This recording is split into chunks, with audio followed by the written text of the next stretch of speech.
Hello friends, very good evening. Welcome to the Hindu editorial analysis. LTX క్లాసెస్లో UPSC preparation మీరు కేవలం 5,000 రూపాయలు per మంత్తో మీరు ప్రారంభించవచ్చు. జస్ట్ 60,000 రూపీస్తో, అంటే 12 ఇన్స్టాల్మెంట్స్తోనే మీరు UPSC complete programme, prelims, mains as well as interview with just 12 instalments lifetime వ్యాలిడిటీతో మీరు పొందొచ్చు. ఆన్లైన్లో, ఆఫ్లైన్ కావాలంటే మనకి హైదరాబాద్, వైజాగ్ 2 చోట్ల మనం ఆఫ్లైన్ క్లాసెస్ అందిస్తున్నాం. మీకు ఏ డౌట్స్ ఉన్నా సరే ఈ నెంబర్కి కాల్ చేయండి. ఇన్స్టిట్యూట్ విజిట్ చేసి ఆఫ్లైన్ జాయిన్ కావచ్చు. ఆన్లైన్ ఏ డౌట్స్ ఉన్నా సరే, ఆఫ్లైన్ ఏ డౌట్స్ ఉన్నా ఈ నెంబర్కి మీరు కాంటాక్ట్ చేయొచ్చు. UPSC optionals, PSIR, pubad, sociology, anthropology, Telugu literature, ఈ 5 ఆప్షనల్స్ కూడా ఎల్టీఎక్స్ క్లాసెస్లో మీకు 20,000 నుంచి ప్రారంభమవుతున్నాయి. రికార్డెడ్ అయితే 20,000, లైవ్ అండ్ రికార్డ్ అయితే 25,000 రూపీస్ పే చేసి మీరు జాయిన్ అవ్వచ్చు. This is the number you must contact. You get life time validity. Fee 15 July వరకు మాత్రమే వ్యాలిడ్. సో ఇవాళ ఆర్టికల్ మొమెంటమ్ సాఫెన్స్ అనే పేరుతో మనకు కనిపిస్తుంది. సాఫెన్ అంటే తగ్గింది, లెస్ అయింది అని అర్థం. మొమెంటమ్ అంటే కొంచెం స్పీడ్ అన్నట్టు. So economy momentum, growth momentum అనేది కొంచెం స్లో అయింది అని చెప్పి టైటిల్ చెప్తోంది. Food inflation threatens to undermine efforts to ensure price stability. RBI తన మానిటరీ పాలసీ ద్వారా ప్రైస్ స్టెబిలిటీ ఎన్ష్యూర్ చేయడానికి ఎఫర్ట్స్ పెడుతూ ఉంది ఒకవైపు. ఇంకోవైపు ఫుడ్ ఇన్ఫ్లేషన్ అనేది ఆ ఎఫర్ట్స్ని అండర్మైన్ చేసే ప్రయత్నం చేస్తోంది. ఫుడ్ ఇన్ఫ్లేషన్ ఎక్కువ అవుతుంది. మనం చూసాం రీసెంట్గా టొమాటోలు, పచ్చిమిర్చి ధరలన్నీ విపరీతంగా ధరలు ఆకాశాన్ని అంటుతున్నాయి. సో ప్రైస్ స్టెబిలిటీని ఎన్ష్యూర్ చేయాలి అన్న ఎఫర్ట్స్ని దెబ్బతీసేలాగా మనకి మొమెంటమ్ అనేది, ఫుడ్ ఇన్ఫ్లేషన్ అనేది ఉందని చెప్పి చెప్తున్నారు. So the latest purchasing managers index PMI for India's manufacturing sector and the services business activity index for the economy's broader services sector from S&P Global posit is softening in momentum in economic activity. S&P Global వారు ప్రతి నెల కూడా PMI purchasing managers index అనేది release చేస్తూ ఉంటారు. ఇది మ్యానుఫ్యాక్చరింగ్కి release చేస్తారు, సర్వీసెస్కి కూడా రిలీజ్ చేస్తారు. సో దీంట్లో భాగంగా వీళ్ళు ఏం చేస్తారు అంటే డిఫరెంట్ కంపెనీస్కి ఒక సర్వే పంపిస్తారు, క్వశ్చన్స్ పంపిస్తారు. ఆ క్వశ్చన్స్లో ఈ మంత్ కొత్త ఆర్డర్స్ ఎన్ని తీసుకున్నారు, ఎన్ని వస్తున్నాయి, రా మెటీరియల్ పర్చేస్ పెరిగాయా తగ్గాయా, రిక్రూట్మెంట్ పెరిగిందా తగ్గిందా, ఇలా రకరకాల బిజినెస్ పారామీటర్స్ పైన ప్రశ్నలు అడుగుతారు. వాళ్ళు ఇచ్చిన సమాధానాలు బట్టి, ఆ పర్చేసింగ్ మేనేజర్ ఇచ్చిన సమాధానాలు బట్టి బిజినెస్ ఆప్టిమిస్టిక్గా ఉందా, పెసిమిస్టిక్గా ఉందా అని అంచనా వేస్తారు. లాస్ట్ మంత్తో పోలిస్తే ఆప్టిమిస్టిక్గా ఉండి బెటర్గా ఉంటే మనకి ఎక్స్పాన్షన్ అని, తక్కువ ఉంటే కాంట్రాక్షన్ అని అంటాం. సో ఈ స్కోర్ అనేది ఇఫ్ ఇట్ ఈస్ 50+, 50 కంటే ఎక్కువ ఉంటే ఎక్స్పాన్షన్ అని అర్థము, 50 కంటే తక్కువ ఉంటే కాంట్రాక్షన్ అని అర్థం అన్నమాట. అర్థమైందా? ఈ రకంగా అటు మ్యానుఫ్యాక్చరింగ్కి, ఇటు సర్వీసెస్కి కూడా డేటాని గ్యాదర్ చేస్తారు. సో సర్వీసెస్కి చేసేదాన్ని సర్వీసెస్ బిజినెస్ యాక్టివిటీ ఇండెక్స్ అని చెప్పి అన్నారు. అయితే వీళ్ళు చేసిన డేటా ఎలా ఉంది? It posit a softening in momentum in economic, Indian economic మొమెంటంలో చిన్న సాఫెనింగ్ కనిపిస్తుంది. అంటే కొంచెం గ్రోత్ అనేది ఇంతకుముందు అంత స్పీడ్ లేదు, కొంచెం తగ్గినట్టుగా కనిపిస్తుంది అనేది మనకి తెలుస్తుంది. సో పాజిట్ అంటే మీనింగ్ ఏంటి? ఇక్కడ put forward as a fact అని అర్థం అనమాట పాజిట్ అంటే. Okay, it survey of about 400 manufacturers, 400 మ్యానుఫ్యాక్చరర్స్ని సర్వే చేశారు. ఎప్పుడు అంతే చేస్తారు. Shows that production growth at major private sector factories eased marginally last month. మనకి ఏమైందంటే ప్రొడక్షన్ గ్రోత్ అనేది కొంచెం తగ్గింది. గ్రోతే ఉంది, సో పాజిటివే, కానీ కొంచెం తగ్గింది. With the June PMI reading dip to 57.8 from 58.7 in మే. అంటే ఏప్రిల్తో పోలిస్తే మేలో ఎక్కువ ఎక్స్పాన్షన్ ఉంది, మేతో పోలిస్తే జూన్లో తక్కువ ఎక్స్పాన్షన్ ఉంది. 2 చోట్ల ఎక్స్పాన్షన్ అయితే ఉంది, కానీ ఎక్స్పాన్షన్ కొంచెం తగ్గింది. On the services front the index signalled the expansion in output decelerating to a 3 మంత్లో. సర్వీసెస్ సైడ్ మీరు తీసుకుంటే ఏం కనిపిస్తుంది మనకి? It signalled the expansion in output decelerating to a 3 మంత్లో. ఇక్కడ కూడా ఎక్స్పాన్షన్ ఉంది, కానీ ఆ గ్రోత్, ఎక్స్పాన్షన్ అంటే గ్రోతే కదా, గ్రోత్ అనేది బాగా తగ్గింది, 3 మంత్లోకి తగ్గిపోయింది అని అర్థం. Drag down by activity in the transport, information and communication services registering a sequential slowdown. Especially transport, information and communication సెక్టర్స్లో మనకి స్లోడౌన్ అనేది కనిపిస్తుంది. దానివల్ల ఈ పరిస్థితి ఉంది. The softer readings of the manufacturing and services indices for June can be attributed to a large extent to their multi-year peaks in May and April respectively, especially when the underlying constituents of the index are viewed separately. చూడండి, software readings of the manufacturing services indices for June. ఎందుకు జూన్లో మేతో compare చేస్తే కొంచెం తక్కువ ఉంది అంటే దాన్ని మనకి దేనికి అట్రిబ్యూట్ చేయొచ్చు? అట్రిబ్యూట్ చేయడం అంటే దానికి దేని కారణంగా చెప్పవచ్చు అని అర్థం అనమాట. దేనికంటే చూడండి, to a large extent to their multi year peaks in May and April respectively. So May and ఏప్రిల్లో మల్టీ ఇయర్ పీక్స్ అంటే ఎప్పుడు లేనంత గొప్పగా పర్ఫామ్ చేసేసాయి. సో ఆ పీక్తో మనం కంపేర్ చేసినప్పుడు కొంచెం తక్కువ ఉంటుంది. మనం బేస్ ఎఫెక్ట్ అంటాం దీన్నే. మనం దేనితోనైతే కంపేర్ చేసుకొని చూస్తున్నాం. చూడండి, లాస్ట్ టైం 100 మార్కులు వచ్చాయి, ఇప్పుడు 150 వచ్చాయి అనుకోండి, 50% అంటాం. లాస్ట్ టైం 130 వచ్చాయి అనుకోండి, ఇప్పుడు 150 వచ్చాయి అనుకోండి, 50% అనగా కొంచెమే అంటాంగా. అంటే లాస్ట్ టైం బాగా ఉండడం వల్ల ఇప్పుడు గ్రోత్ పర్సంటేజ్ తక్కువగా ఉంది అనే మీనింగ్. ఆ రకంగా అనమాట. సో మే అండ్ ఏప్రిల్లో విపరీతంగా చేసేయడం వల్ల ఇప్పుడు తక్కువ చేసినట్టుగా కనిపిస్తోంది అని అంటున్నారు. While manufacturing PMI surged to a 31 month high in May. Manufacturing PMI 31 month హైకి వెళ్ళింది మేలో. The index for services had in April registered its highest seasonal adjusted figure in almost 13 years. 13 yearsలోనే హైయెస్ట్ నెంబర్ మనకి ఏప్రిల్లో కనిపిస్తుంది సర్వీసెస్కి. అందువల్ల వాటితో ఇప్పుడు ఏప్రిల్లో ఆల్రెడీ అంత ఉంది, మరి మేలో దానికంటే కొంచెం పెరిగింది, జూన్లో ఇప్పుడు దానికంటే పెరగాలి. ఎంత పెరిగిపోతుంది? అందుకని మనకి డిసిలరేషన్ కనిపించింది సర్వీసెస్లో. జూన్స్ డేటా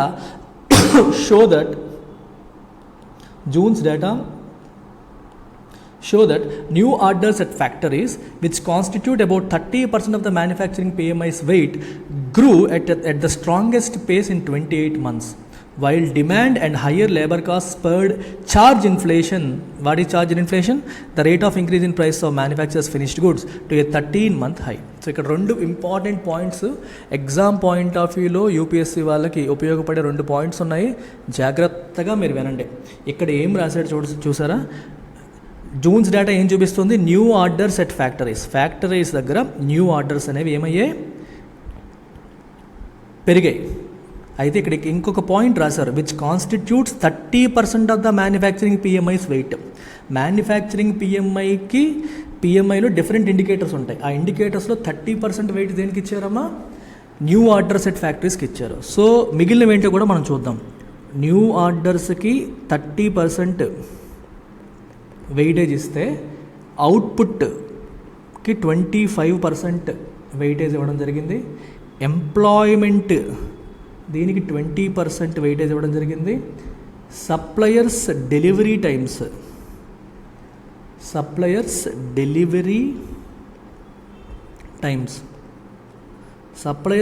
టైమ్స్కి తీసుకుంటే మీకు 15% వెయిటేజ్ ఉంది. And finally stocks of purchases, కొత్తగా ఎంత పర్చేజ్ చేస్తున్నారు, రా మెటీరియల్స్ ఇవన్నీ. స్టాక్స్ ఆఫ్ పర్చేజెస్ తీసుకుంటే దీనికి వచ్చేసి 10% వెయిటేజ్ ఇవ్వడం జరిగింది. పర్చేజెస్. సో ఇలా 5 పారామీటర్స్ 1 2 3 4 5 ఇంటికి ఇలాంటి వెయిటేజ్ ఉంది. హైయెస్ట్ వెయిట్ న్యూ ఆర్డర్స్కి ఉందన్నమాట. అలాగే ఇంకోటి ఏం రాశారు ఇక్కడ? చార్జ్ ఇన్ఫ్లేషన్ అనే పదాన్ని రాశారు. చార్జ్ ఇన్ఫ్లేషన్ అంటే అర్థమైంది the rate of increase in price of manufacturers finished goods. అంటే గుడ్స్ అండ్ సర్వీసెస్ ఎవరైతే ప్రొడ్యూస్ చేస్తారో, ప్రొడ్యూస్ చేసే వాళ్ళు ఏ కాస్ట్కి అమ్ముతారో లేదా ఏ ప్రైస్కి వాళ్ళు అమ్ముతారో, కన్జ్యూమర్ దగ్గరికి వచ్చే ప్రైస్ గురించి నేను మాట్లాడట్లేదు. ప్రొడ్యూసర్ ఏ ప్రైస్కి అమ్మడానికి సిద్ధంగా ఉన్నాడో అది ఆ ప్రైస్లో పెరుగుదలని మనం చార్జ్ ఇన్ఫ్లేషన్ అంటాం. The rate of increase in prices of manufacturers finished goods. Consumer చేతికి వచ్చేసరికి ట్యాక్స్లు అన్నీ యాడ్ అవుతాయి. అవి కాకుండా వాళ్ళ కాస్ట్ పరంగా ఎంత పెరిగిందని. కన్జ్యూమర్ దగ్గరికి వచ్చిందనుకో మళ్ళీ జీఎస్టీలు అన్నీ యాడ్ అయ్యాక కన్జ్యూమర్కి వస్తుంది. కన్జ్యూమర్ దగ్గరికి వచ్చే ప్రైస్ గురించి మాట్లాడట్లేదు, మ్యానుఫ్యాక్చరర్ దగ్గర ఉండే ప్రైస్. మ్యానుఫ్యాక్చరర్ దగ్గర ఫినిష్డ్ గుడ్కి ఏ ప్రైస్ ఉంది, ఆ ప్రైస్లో ఎంత పెరుగుదల ఉంది, దాన్ని మనం చార్జ్డ్ ఇన్ఫ్లేషన్ అని చెప్పేసి అన్నాం. అర్థమైందా? సో ఈ లేబర్ కాస్ట్లు ఇవన్నీ పెరిగిపోవడం వల్ల, డిమాండ్ ఎక్కువ ఉండడం, లేబర్ కాస్ట్లు పెరగడం వల్ల ఛార్జ్ ఇన్ఫ్లేషన్ పెరిగింది, 13 month హైకి వెళ్ళింది. Similarly service providers noted a quicker expansion in intake of new business. Service providers కూడా న్యూ బిజినెస్ ఇంటేక్లో ఎక్స్పాన్షన్ కనిపించింది. Pointing to demand remaining robust. Demand ఏమో స్ట్రాంగ్గా ఉందని విషయం తెలుస్తుంది. And Boeing firms confidence in growth prospects the highest level in 2023. So మనకి demand అనేది స్ట్రాంగ్గా ఉందని విషయం తెలుస్తుంది. సో కంపెనీస్ యొక్క కాన్ఫిడెన్స్, బోయింగ్ అంటే కింద నుంచి సపోర్ట్ చేయడం, ఒక ఫ్లోట్ అవ్వడం అనమాట. ఓకే, బుయాన్సీ అంటారు. బుయాన్సీ అంటే అర్థం ఏంటి? The property of water to push the object upwards, buoyant force అంటాం. వాటర్లో ఏదన్నా వస్తువు వేస్తే అది మనకి బుయంట్ ఫోర్స్తో అది తేలడానికి ట్రై చేస్తుంది, కానీ దాని వెయిట్ అనేది బుయంట్ ఫోర్స్ కంటే ఎక్కువ ఉందనుకోండి మునిగిపోతుంది.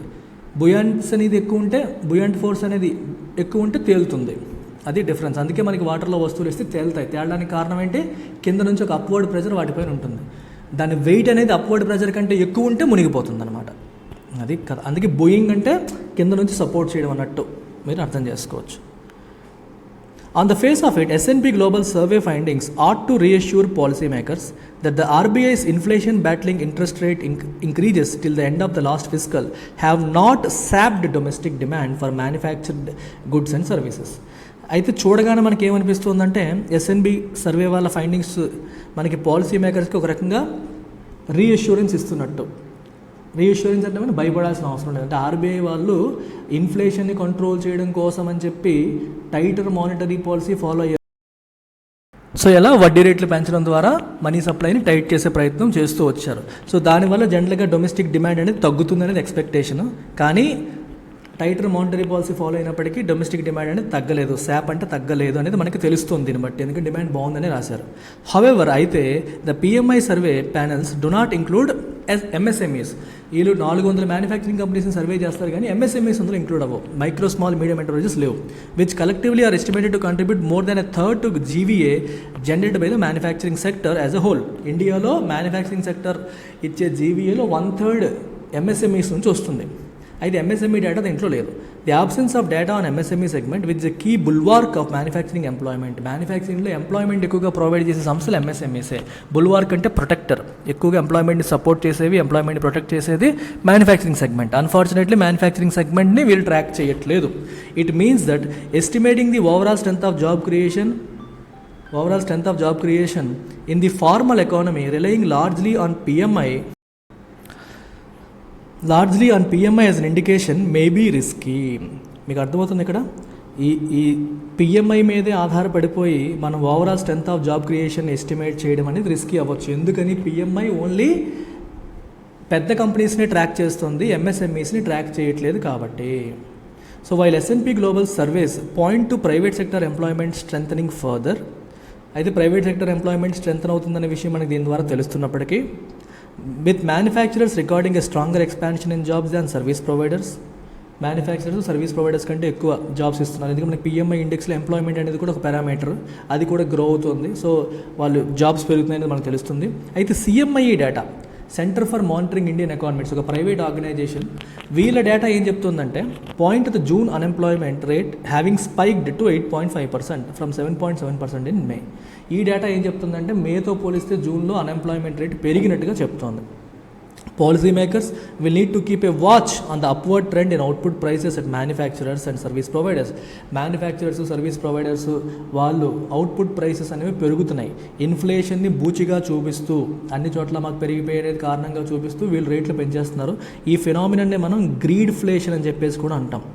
అంటే కార్పొరేట్ కంపెనీస్ ఇన్ఫ్లేషన్ని ఒక ఎక్స్క్యూజ్గా ఉపయోగిస్తూ, మాకు రా మెటీరియల్ కాస్ట్ పెరిగిపోతుంది, మేము పెంచక తప్పట్లేదు అంటే ఇన్ఫ్లేషన్ ఒక ఎక్స్క్యూజ్గా ఉపయోగిస్తూ. ఫర్ ఎగ్జాంపుల్ రా మెటీరియల్ 10% పెరిగాయి అనుకోండి, వీళ్ళు ఫినిష్డ్ గుడ్స్ 20% పెంచేశారు అనుకోండి. 10% పెరిగితే 10% పెంచు, 20% ఎందుకు పెంచుతున్నారు? ఇన్ఫ్లేషన్ని వాడుకుంటూ, ఆ పేరుని వాడుకుంటూ ప్రాఫిట్ పెంచేసుకోవాలని. గ్రీడ్ అంటే తెలుసు కదా, అత్యాస. ఈ అత్యాసతో రేట్లు పెంచుకుంటూ వెళ్ళిపోతున్నారు అనేది మనకి ఇక్కడ కనిపిస్తుంది. Upward trend output price in manufacturers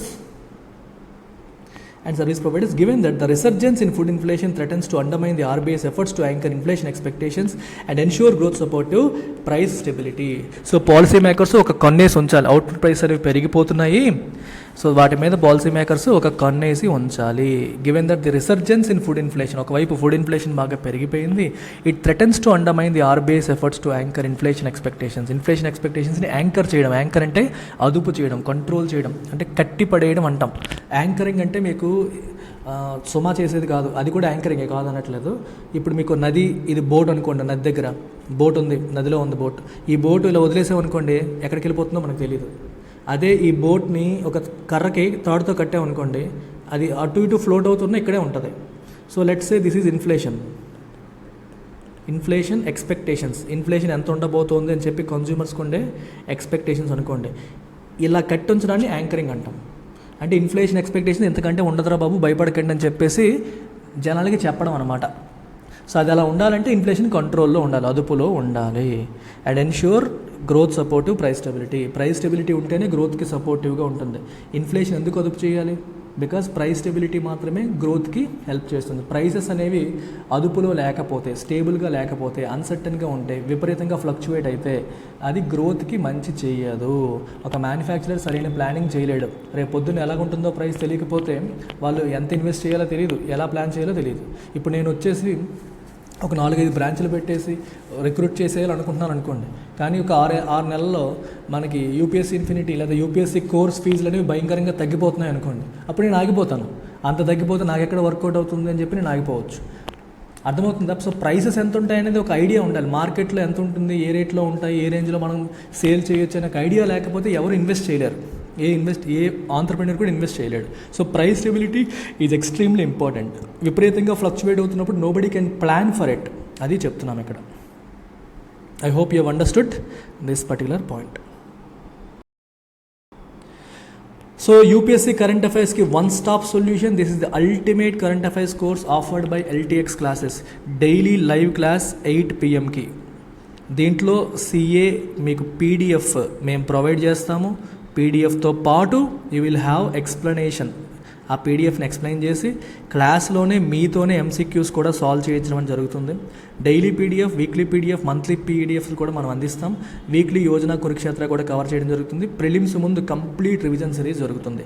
one stop solution and you have as usual life time validity. So కేవలం 10,000 రూపాయలకే మీకు ఇది అందిస్తున్నాం లైఫ్ టైం వ్యాలిడిటీతో. ఇంకా డౌట్లు ఏమైనా ఉంటే ఈ నెంబర్కి మీరు కాంటాక్ట్ చేయవచ్చు. సో మన పీడిఎఫ్ ఎలా ఉంటుందో కూడా మీరు చూడవచ్చు. ఇది ఈ రోజుది 7th, ఇవాళ 7th కదమ్మా, 7th జూలై పీడిఎఫ్ చూడండి ఎంత నీట్గా మా టీం తయారు చేసిందో. సో క్రిస్ప్గా, ఎక్కడ మీకు మరీ లెందీగా కాకుండా తొందరగా ఫినిష్ చేసుకునేలాగా ప్రతి టాపిక్, దాని సిలబస్, న్యూస్లోకి ఎందుకు వచ్చింది, జస్ట్ చిన్న background about the particular topic, structure ఏంటి, టెన్యూర్ ఏంటి, పవర్స్ ఏంటి, ఇవన్నీ కూడా డీటెయిల్డ్గా మనకి దీంట్లో ఎక్స్ప్లెయిన్ చేస్తూ మీకు ఒక హైపర్ లింక్ కూడా ఇస్తాం. దీనిపైన క్లిక్ చేస్తే మీరు అందులోకి వెళ్ళొచ్చు, క్లిక్ చేస్తే ఆర్టికల్లోకి మీరు వెళ్ళొచ్చు. సో దీనిపైన మీకు ఒక MCQ కూడా, ఇది వెరీ వెరీ ఇంపార్టెంట్. ఆర్టికల్ ఇస్తూ దానిపైన ఒక MCQ ఇవ్వడం అనేది కూడా జరుగుతుంది. ఆప్షన్స్ కూడా ఇస్తున్నాం, మీరు సాల్వ్ చేయొచ్చు. ఇలా ప్రతి ఒక్క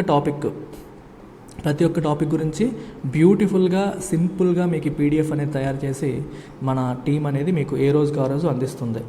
సో చాలా బ్యూటిఫుల్గా తయారు చేసిన పీడిఎఫ్ ఇది. సో ఇట్లా ఒక 8 to 10 ఆర్టికల్స్, వాటిపైన మీకు ప్రతి దానికి కూడా ఒక MCQ, ఇవన్నీ మళ్ళీ క్లాస్లో డిస్కస్ చేస్తాం.